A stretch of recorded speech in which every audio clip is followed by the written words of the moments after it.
Emilio Jacinto E. Dizon, also known as Emilio Jacinto, was a Filipino general during the Philippine Revolution. He was one of the highest-ranking officers in the Philippine Revolution and was one of the highest-ranking officers of the Revolutionary Society, kataas-taasan kagalanggaang katipunan ng mga anak ng bayan, or simply or more popularly called as Katipunan, being a member of its Supreme Council.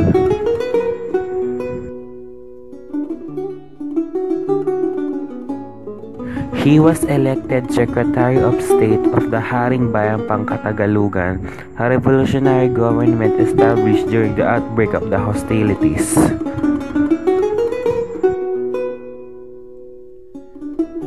He is popularly known in the Philippine history textbooks as the brains of the Katipunan, while some contend he should be rightfully recognized as the brains of the revolution.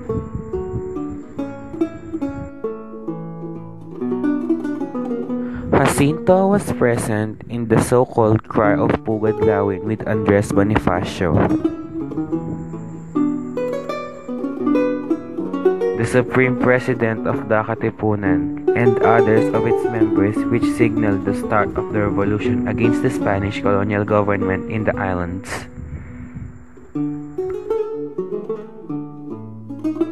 He was a great general and a wise man. Jacinto was born on December 15, the year 1875 in Tondo, Manila. Jacinto was proficient both in Spanish and Tagalog. He attended San Juan de Letran College and later transferred to the University of Santo Tomas to study law. Manuel Quezon, Sergio Osmeña, and Juan Sumulong were classmates. He did not finish college, and at the age of 19, he joined the secret society called Katipunan. He became the advisor on fiscal matters and secretary to Andres Bonifacio.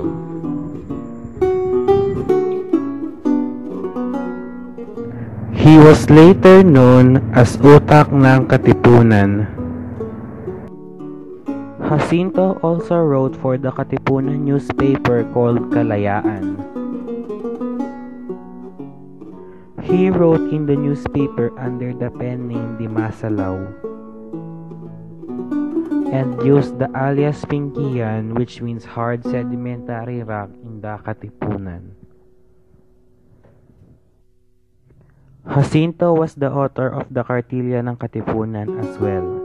The Kartilya ng Katipunan, or in English, Primer of the Katipunan, served as the guidebook for new members of the organization, which laid out the group's rules and principles. The first edition of the Kartilya was written by Andres Bonifacio. Emilio Jacinto will later pen a revised decalogue. After Bonifacio's execution, Jacinto pressed on with the Katipunan struggle. Like General Mariano Alvarez, he refused to join the forces of General Emilio Aguinaldo, the leader of the Katipunan's Magdalo faction. Jacinto lived in Laguna and also joined the militia fighting the Spaniards. Jacinto contracted malaria and died in Magdalena, Laguna at the age of 23. His remains were buried in Santa Cruz, Laguna. A few years later, they were transferred in Manila North Cemetery. In the 1970s, Jacinto's remains were transferred and enshrined at Himlayang Pilipino Memorial Park in Quezon City. At the shrine is a life-size bronze sculpture of defiant Jacinto riding a horse during his days as a revolutionary. Another statue of Jacinto is located in Mehan Garden, located in Metro Manila.